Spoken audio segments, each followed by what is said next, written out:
kisah itu adalah, dia ini adalah orang yang apa adanya. Ya, di Kemang, kompleks yang cukup besar yang dia kembangkan itu. Dia suka tanaman, dia suka bekerja keras, gunting tanaman, membersihkan kebun dan sebagainya. Dan ketika itu kemudian ada seorang ibu muda yang memenuhi panggilan untuk menjadi staf di situ. Dan dia ternyata karena mungkin ya ibu sekarang bawa anaknya. Dan ketika dia sudah sampai di situ, disuruh di ruang tunggu. Dan lihat di kebun itu ada orang yang sedang motong-motong. Buangi daun-daun kuning, dipotong pak sampah. Dan kemudian anaknya itu lari ke situ, mendekati itu. Sini, jangan dekat-dekat itu. Itu compang-campang, sini. Ini lama, enggak dipanggil-panggil lalu. Jadi dia mulai, Pak, mana ini kantor ini? Kok dari tadi saya kok dibiarkan saja di sini? Oh iya, tunggu saja sebentar. Enggak taunya iki sing duwe. Si pelamar ini menganggap orang ini, orang pakaiannya kan pakaiannya pendek, terus ono pucuk sing kiwir-kiwir gitu. Kadang-kadang saya juga enggak ngerti kalau lihat pemuda, lihat ada bahkan bukan pemuda, laki-laki juga gitu. Ya pakai celana jin begitu dari belakang apik banget, begitu lihat di depannya bolong-bolong. Tapi gitu maksudnya apa tujuannya? Kemarin di Madiun, di stasiun Madiun saya memberanikan diri. Karena apa? Dia juga turun dari kereta yang sama, lalu dia juga berhenti nunggu jemputan yang sama. Saya di pinggir jalan. Terus anak itu yang tadi itu sekereta dengan saya, dia juga gitu. Ransel dan sebagainya. Saya memberanikan diri untuk tanya. Saking nganggur ki ngenteni sing jemput ora teko-teko, Saudara. Ya toh? Sementara kepengin nasi pecel Madiun ora keturutan. Karena di stasiun sudah tidak boleh jualan. Saya lihat, Dek. Mau kemana, Dek? Oh, mau tengok keluarga. Oh, iya. Dek. Ki nganggo celana bolong-bolong karep apa to? Dia tidak jawab, cuma ketawa ngelincutan. Bapak ini tanya yang lain, Pak. Yang saya pengen tahu aja. Yang ngomong celana api-api, mau dibolongi, mau tukune banyak wis bolong. Aku ya orang ngerti. Ya artinya model itu. Artinya saya ingin mengatakan, kalau toh saudara menjumpai seperti itu, hati-hati loh, jangan menilai. Jangan-jangan ternyata itu bos besar. Singkat cerita dari pelamar ini, akhirnya ditolak. Karena dia tidak punya hati. Saya memerlukan orang yang punya hati di kantor ini, di perusahaan ini. Wah, dia malu luar biasa. Jadi kisah benar. Karena itu tulisannya Bob Sadino sendiri. Ya, bahwa dia itu tidak dianggap karena apa? Pakai katok cekak, gunting-gunting ngelumpuk ke sampah di kebun. Tidak taunya dialah yang empunya atau owner daripada perusahaan itu. Ya, Camp Chicken ya. Oke. Saudara yang kasih Tuhan, subjektif kita inilah yang akan dibabat habis oleh Tuhan. Sehingga ketika saudara menilai sesuatu, menilai keadaan, bahkan menilai dirimu sendiri, bukan lagi dengan hatimu, tapi dengan hati Tuhan. Saudara dan saya ini, siapapun saudara sangat berharga di mata Tuhan. Berikan tepuk tangan. Maka sekarang proses berikutnya bagaimana supaya saudara bisa berlaku adil, saudara bisa memberikan penilaian kepada orang lain. Maka pertama langkah yang harus saudara lakukan adalah saudara harus bersikap adil kepada dirimu sendiri. Nek pancen ra iso ki ya ngaku ra iso. Nek ngaku ra lulus iki ya ngomong nek ra lulus. Kan gitu ya, adil. Enggak perlu dikurangi, enggak perlu ditambah. Sebab apa? Kalau kita kemudian menambah-nambah berarti kita ini dusta. Supaya diregani orang, kita mengaku, oh saya lulusan ini. Apa nih? Ya, itu tidak adil. Dan dalam keadaan katakanlah saudara miskin, dalam keadaan saudara sedang katakanlah tidak setara dengan lain, terima apa adanya saudara. Dirimu sendiri, saudara memperlakukan dirimu dengan adil. Jangan ditolak. Banyak orang bunuh diri itu karena menolak dirinya. tidak memperlakukan dirinya dengan adil. Tapi kalau saudara menerima kekurangan keberadaan saudara apa adanya, saudara berlaku adil terhadap dirimu. Dan saudara berkata, Tuhan saja menerima aku apa adanya, apalagi aku harus menerima aku sendiri apa adanya. Berikan tepuk tangan, haleluya. Dan Tuhan yang membuat aku berharga oleh karena anugerahnya. Maka membuat saudara menjadi orang yang pede. Orang duwe apa ning pede. Ya toh? Tidak perlu menghakimi diri. Saudara yang dikasih Tuhan ketika itu terus proses berlangsung. Maka lambat atau cepat, saudara akan bisa berlaku adil kepada yang lain. Tidak lagi seperti yang diperingatkan dalam firman. Yang kaya dan yang miskin. Dan bahkan saudara pun akan mampu mendapatkan kemampuan untuk memilah mana yang benar, mana yang tidak benar. Mana yang sudah dilakukan, mana yang belum dilakukan. Seakan dengan jujur menerima saudara apa adanya. Amin. Ini penting sekali saudara. Karena saya sudah sampaikan di minggu pertama bahwa kalau saudara berlaku adil, maka itu tidak akan pernah ada kekuatan yang mampu menghalangi di mana Tuhan akan menggenapi janjinya. Tapi ketika sudah kedapatan tidak berlaku adil, penggenapan janji Tuhan itu terhalang. Tapi kalau kedapatan saudara adalah orang yang berlaku adil, apa yang tidak kau pikirkan, tidak kau minta, apa yang tidak pernah timbul dalam hatimu, Bapa kita di surga menyediakan luar biasa. Mari. Karena apa? Di mata Tuhan saudara adalah orang yang layak untuk dipercaya. Saudara memperlakukan diri saudara dengan adil, mencukupkan dirinya dengan apa adanya, tidak mengambil hak orang lain, tidak mengambil jatah orang lain, saudara mencukupkan dirimu dengan apa yang dibagikan Tuhan kepadamu, itu adil. Ya, tidak mengambil hak atau milik orang lain. Ya, kalau kita memang katakanlah segitu kelasnya atau tingkatannya, ya sudah, terima kasih saja. Ketika kedapatan saudara adalah orang yang bertanggung jawab, bisa layak dipercaya, percayalah. Saudara yang setia pada perkara kecil, Tuhan akan memberikan kepada saudara perkara-perkara yang besar. Mari berikan tepuk tangan, haleluya. Saudara, ini penting. Dalam menjalani kita sebagai keluarga, sebagai pribadi, dalam pekerjaan, dalam hubungan dengan orang lain. Jangan memastikan orang lain, meyakinkan orang lain. Jangan ditambah-tambahkan. Seringkali kalau mau kerja itu, bisa Pak, bisa Pak. Apa-apa saya ini biasa. Bapak belum lihat MacGyver? Belum. Ini apa hubungannya? Padahal ternyata tidak bisa apa-apa. Hanya ingin meyakinkan orang, nambahkan. Ya. Saya kenal ini Pak, saya kenal ini Pak, saya kenal ini Pak, saya kenal ini. Saya tahu. Wah. Kenal? Enggak. Sudahlah apa adanya. Amin. Apalagi kalau kita baca ayat terakhir tadi mengatakan, siapa yang menghakimi dengan tidak belas kasihan, dia akan juga dihakimi dengan tidak belas kasihan. Amin. Jadi apa yang kita ukurkan, itulah ukuran yang akan dipakaikan juga kepada kita. Maka saudara yang dikasih Tuhan, bagian akhir yang kita pahami. Mengapa sih sampai Tuhan itu tegur orang Farisi, ahli Taurat? Tolong dibuka Matius pasal yang kelima, ayat 17 sampai 20 saja saya baca. Apa adanya kita terima. Pengajaran Tuhan Yesus yang inti pada pasal 5 itu dikatakan, berbahagialah kamu yang miskin di hadapan Allah. Berbahagialah kamu yang berduka cita. Berbahagialah kamu yang berbahagia. Itu ajaran inti. Berbicara tentang subjektivitas kita yang baru. Terima apa adanya. Ya, tolong tayangkan sebelumnya ayat 1, 2 terus, sebelum 17. Ya, menerima apa adanya kita, itu ajaran inti Tuhan. Ya, yang tidak melebihkan, sudah terima aja. Ketika Yesus melihat orang banyak itu, naiklah ia ke atas bukit, setelah ia duduk, datanglah murid-muridnya kepadanya. Maka Yesus pun mulai berbicara dan mengajar mereka katanya, berbahagialah orang yang miskin di hadapan Allah. Menerima apa adanya, mengaku, jujur. Karena mereka lah yang mempunyai kerajaan surga.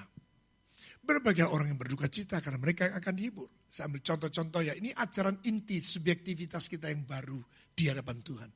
Berbahagialah orang yang lemah lembut karena mereka akan memiliki bumi. Berbahagialah orang yang lapar dan haus akan kebenaran karena mereka akan apa? Dipuaskan. Berbahagialah orang yang murah hatinya karena mereka akan beroleh kemurahan. Amin. Ya, terus berbahagialah orang yang suci hatinya karena mereka akan melihat Allah. Jadi melihat Allah bukan dengan mata kita. Bukan dengan kacamata kita, bukan dengan stetoskop, bukan dengan teleskop. Tapi dengan apa? Hati. Saking kepingin melihat Allah, maka saudara tadi itu yang saya ngomong di depan, pakai softland, kontak lens warna biru. Cek podo mbak Yesus. Tidak, firman ini jelas. Yang mampu saudara melihat Allah bukan mata jasmanimu, tapi hatimu, hati yang sudah diperbarui. Berikan tepuk tangan. Maka sekarang saya lompat ayat 17. Mengapa sih Tuhan mengecam orang Farisi ahli Taurat? Dan bahkan dia mengatakan bahwa aku datang bukan untuk menghapus, meniadakan, tapi menggenapi. Jangan kamu menyangka bahwa aku datang untuk meniadakan hukum Taurat dan kitab para nabi. Aku datang bukan untuk meniadakannya, melainkan untuk menggenapinya. Karena aku berkata kepadamu sesungguhnya selama belum lenyap langit dan bumi ini, satu iota atau satu titik pun tidak akan ditiadakan dari hukum Taurat sebelum semuanya terjadi. Karena itu siapa yang meniadakan salah satu perintah hukum Taurat dan sekalipun ia paling kecil dan mengajarkannya demikian kepada orang lain, ia akan menduduki tempat yang paling rendah di dalam kerajaan surga.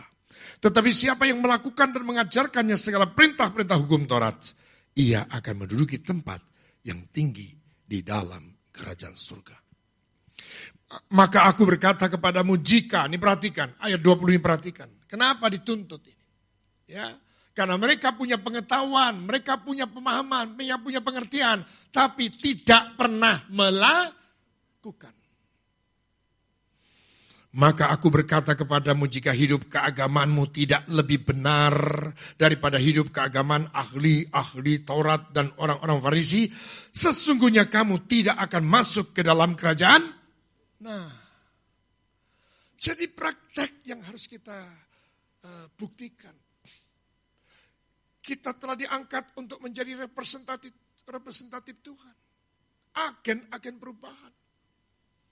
Sehingga dunia melihat bahwa dalam kita ada Tuhan.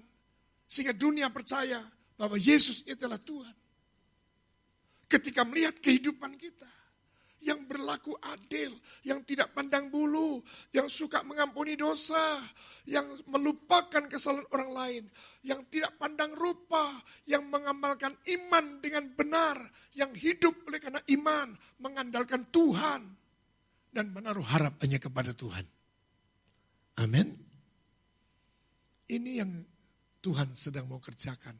Sepanjang 2016 ini, saya percaya kita semua dapat mencapainya. Karena yang mengerjakan pembaruan atas hidup kita, atas hati kita, bukan saudara dan saya. Tetapi ketika saudara percaya kepada firman, Tuhan akan mengerjakan itu dalam kita.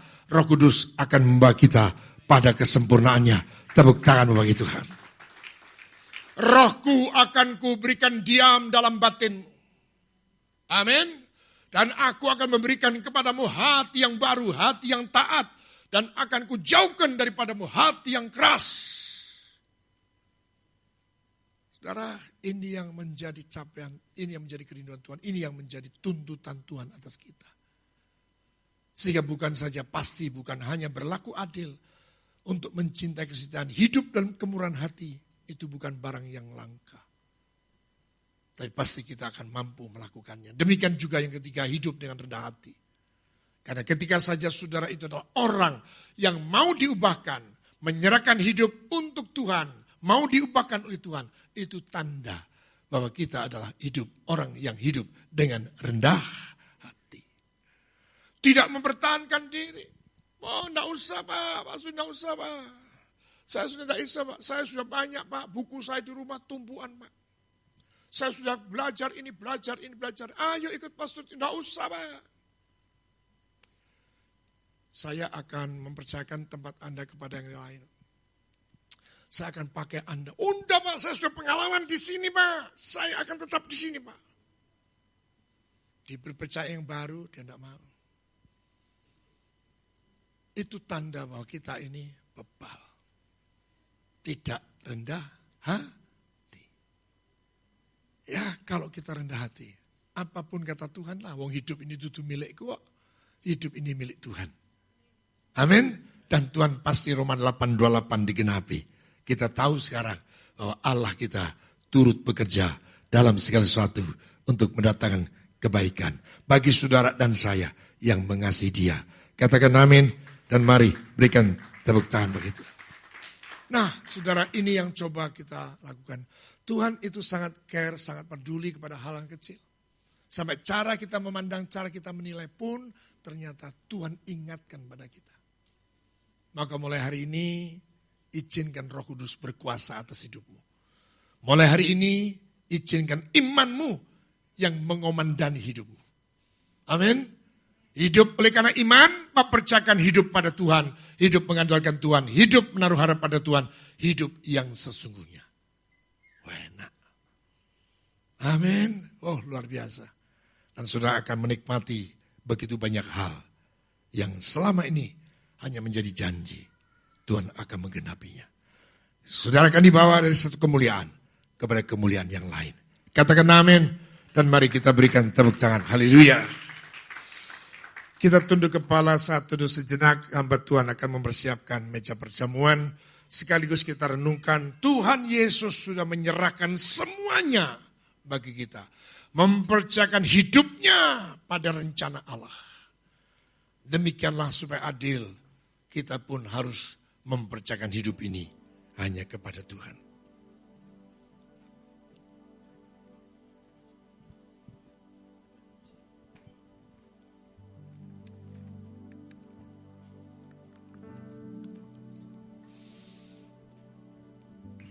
Bapa, lembutkanlah hatiku untuk dapat lebih mengasihimu. Bapa, bentuklah diriku untuk dapat menjadi saksimu. Bapa, lembutkanlah hatiku untuk dapat lebih mengasihimu. Bapa, bentuklah diriku untuk dapat menjadi saksimu dan mengerti rencanamu di dalam hidupku. Jadikan aku semakin indah di hadapanmu. Terima kasih Yesusku, terima kasih Yesusku. Puji syukur hanya bagi Tuhanku.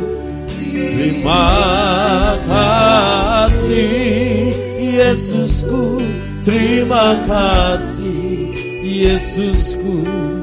Puji syukur hanya bagi Tuhanku. Bapak yang baik, kami sudah dengar isi hati pagi hari Tuhan. Agar sungguh-sungguh kehidupan kami, kehidupan yang berlaku adil. Sebab hal itu membuktikan bahwa hidup kami hidup oleh karena iman. Iman kami bekerja, mengomandani, menguasai, memimpin hidup kami untuk dibawa kepada kesempurnaan. Agar hidup kami tidak mengandalkan apa yang kelihatan, tapi mengandalkan yang tidak kelihatan. Tidak mengandalkan sesuatu yang kami miliki, tapi mengandalkan Tuhan dalam segala perkara. Maka itu akan membuat setiap kami bisa terhindar dari jebakan untuk tidak suka bertengkar, iri hati, berselisih, mengutamakan kepentingan pribadi, menguntungkan keuntungan pribadi. Namun Tuhan, Engkau memberi kami kemampuan untuk dapat berlaku adil, mengutamakan yang lain, menerima sesama apa adanya, sebagaimana Engkau juga menerima kami apa adanya. Di hadapan kami saat ini ada roti dan anggur yang adalah tubuh dan darah-Mu yang sepenuhnya telah Engkau persembahkan bagi kami. Oleh karena pengorbanan-Mu inilah kami saat ini diselamatkan. Oleh karena hati-Mu yang begitu mengasihi kami, sehingga Kau merelakan diri-Mu untuk menderita dan mati di atas kayu salib. Darah-Mu tertumpah, nyawa-Mu pun terputus. Itu Engkau telah lakukan semuanya dengan sempurna. Tuhan, ampuni dosa dan salah kami. Kami percaya roh Tuhan Kau tempatkan bersemayam dalam hati kami. Hati yang sudah diperbarui dan terus mau diperbarui. Maka roh-Mu lah yang akan bekerja di dalam diri kami. Kami percaya kami tidak sekedar menerima roti dan anggur biasa. Tapi kami menerima tubuh dan darah-Mu yang memungkinkan kami menjadi milik kepunyaan. Engkau ada dalam hidup kami dan kami ada di dalam Engkau. Kami terima perjamuan kudus dalam berkat Bapa, Putra, dan Roh Kudus. Dalam nama Tuhan Yesus. Amin.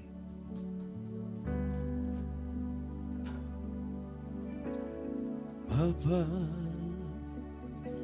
lembutkanlah hatiku untuk dapat lebih mengasihi-Mu.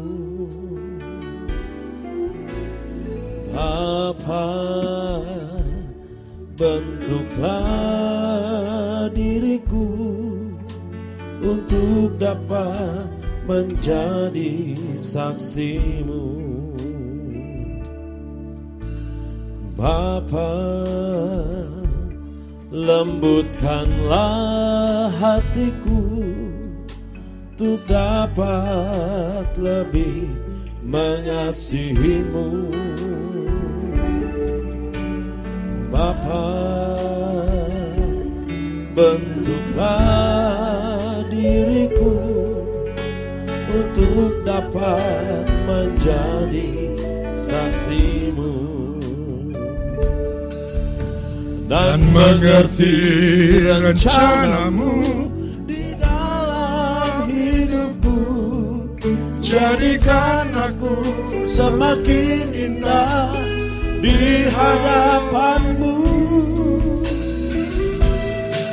Terima kasih Yesusku, terima kasih Yesusku. Puji syukur hanya bagi Tuhanku. Terima kasih Yesusku, terima kasih Yesusku. Puji syukur hanya bagi Tuhanku. Bapa, lembutkanlah hatiku untuk dapat lebih mengasihi-Mu. Bapa, bentuklah diriku untuk dapat menjadi saksi-Mu dan mengerti rencana-Mu di dalam hidupku. Jadikan aku semakin indah di hadapan-Mu. Terima kasih Yesusku, terima kasih Yesusku. Puji syukur hanya bagi Tuhanku. Terima kasih Yesusku, terima kasih Yesusku. Puji syukur hanya bagi Tuhanku. Mari dengar firman Tuhan ini sebelum kita bangkit berdiri. Tetapi engkau, hai manusia Allah, jauhilah semuanya itu. Kejarlah keadilan, ibadah, kesetiaan, kasih, kesabaran, dan kelembutan. Bertandinglah dalam pertandingan iman yang benar, dan rebutlah hidup yang kekal. Untuk itulah engkau telah dipanggil, dan telah engkau ikrarkan ikrar yang benar di depan banyak saksi. Mari bangkit berdiri. Sambil masing-masing berhubungan dengan Tuhan, penuhi tuntutan Tuhan. Ya Tuhan, aku mau belajar untuk hidup berlaku adil. Jamah hati kami Tuhan, perbarui hati kami. Bahkan berikanlah kepada kami hati yang baru, hati yang serupa dengan hati-Mu. Tuhan, terima kasih. Sebelum makan dan minum, mari kita berikan pengakuan kita kembali di hadapan Tuhan. Dimulai dari kata aku percaya. 1, 2, 3, aku percaya. Alkitab Perjanjian Lama dan Perjanjian Baru adalah firman Allah yang diilhamkan oleh Roh Kudus. Allah yang Maha Esa itulah Allah Tritunggal, yaitu Bapa, Anak, dan Roh Kudus, 3 pribadi di dalam satu. Yesus Kristus adalah anak Allah yang tunggal, dilahirkan oleh perawan Maria yang dinaungi oleh Roh Kudus. Bahwa Yesus telah disalibkan, mati, dikuburkan, dan dibangkitkan pada hari yang ketiga dari antara orang mati. Bahwa ia telah naik ke surga dan duduk di sebelah kanan Allah Bapa sebagai Tuhan, Juru Selamat dan pengantara kita. Semua manusia sudah berdosa dan kehilangan kemuliaan Allah, sehingga harus bertobat dan berpaling kepada Allah untuk menerima pengampunan dosa. Pembenaran dan kelahiran baru terjadi karena iman di dalam darah Yesus Kristus, hal mana dikerjakan oleh Roh Kudus. Setiap orang yang bertobat harus dibaptis secara selam dalam nama Bapa, Anak, dan Roh Kudus, yaitu dalam nama Tuhan Yesus Kristus. Penyucian hidup adalah buah kelahiran baru karena percaya dalam darah Yesus Kristus yang dikerjakan oleh kuasa firman Allah dan Roh Kudus. Karena itu kesucian adalah asas dan prinsip hidup umat Kristen. Baptisan Roh Kudus adalah karunia Tuhan untuk semua orang yang telah disucikan hatinya. Tanda awal baptisan Roh Kudus adalah berkata-kata dengan bahasa roh, sebagaimana diilhamkan oleh Roh Kudus. Perjamuan kudus dilakukan setiap kali untuk meneguhkan persekutuan kita dengan Tuhan dan satu dengan yang lain. Kesembuhan ilahi tersedia dalam korban penebusan Yesus untuk semua orang yang percaya. Tuhan Yesus Kristus akan turun dari surga untuk membangkitkan semua umatnya yang telah mati dan mengangkat semua umatnya yang masih hidup.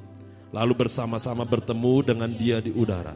Kemudian ia akan datang kembali bersama orang kudusnya untuk mendirikan kerajaan 1000 tahun di bumi ini. Pada akhirnya semua orang mati akan dibangkitkan. Orang benar akan bangkit pada kebangkitan yang pertama dan menerima hidup kekal. Tetapi orang jahat akan bangkit pada kebangkitan yang kedua dan menerima hukuman selama-lamanya. Mari angkat roti di tangan kanan ini dengan kerinduan sebagaimana yang Tuhan telah firmankan pada kita.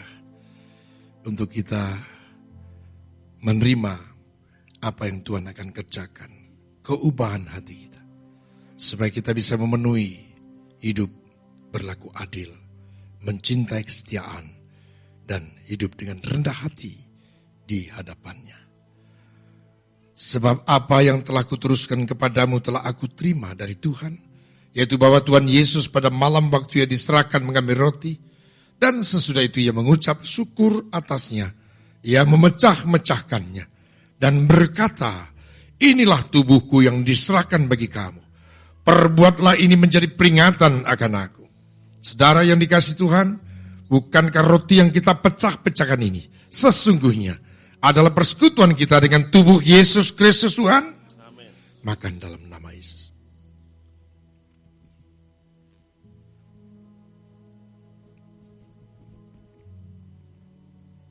Angkat cawanmu. Demikian juga ia mengambil cawan sesudah makan lalu berkata, cawan ini adalah perjanjian baru yang dimeteraikan oleh darahku. Perbuatlah ini. Setiap kali kamu meminumnya, menjadi peringatan akan aku. Saudara yang kasih Tuhan, bukankah cawan ucapan syukur yang atasnya kita ucapkan syukur adalah persekutuan kita dengan darah Yesus Kristus Tuhan? Minum dalam nama Yesus.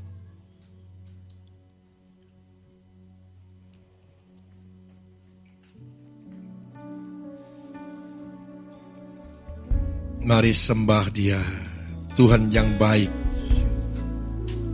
Untuk selama-lamanya kasih setianya.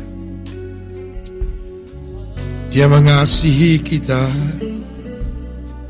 Dia menegur kita. Dia mengajar kita.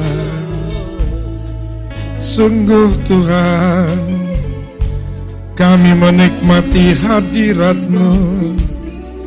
Menikmati Engkau hadir, menjamah kami Tuhan, memperbaharui kami Tuhan, sampai Engkau mendapati kami serupa dengan hati-Mu Tuhan, serupa dengan gambar-Mu.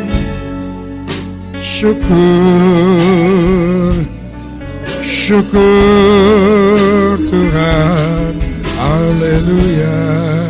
Terima kasih Tuhan, ubahkanlah hidup kami. Bentuk dan jadikan kami sebagaimana rencana dan kehendak-Mu. Karena Kau telah panggil kami, Kau telah tahirkan kami. Engkau telah menempatkan kami untuk menjadi representatif yang akan sungguh hidup kami mempermuliakan nama-Mu. Ketika kami hidup berlaku adil, hidup kami mempermuliakan nama-Mu, kami mencintai kesetiaan, maka dunia akan melihat Yesus ada dalam hidup kami. Ketika kami mengutamakan kepentingan-kepentingan yang lain, hidup kami suka berbagi, maka dunia akan mengetahui hati Yesus ada pada diri kami. Terima kasih Bapa, terima kasih.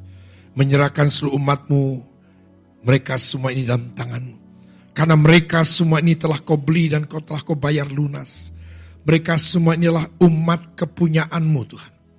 Untuk itu hamba berdoa dan percaya Engkau sekali-kali tidak pernah membiarkan meninggalkan umat-Mu. Bahkan pergumulan demi pergumulan yang Engkau izinkan terjadi, Engkau hadir di sana. Engkau sudah mempersiapkan jalan keluar, memberkati akan umat-Mu ini. Terima kasih Tuhan Yesus, terima kasih. Berkati Tuhan dan bawa ibadah di tempat ini semakin maju. Semakin bertambah-tambah jiwa yang diselamatkan.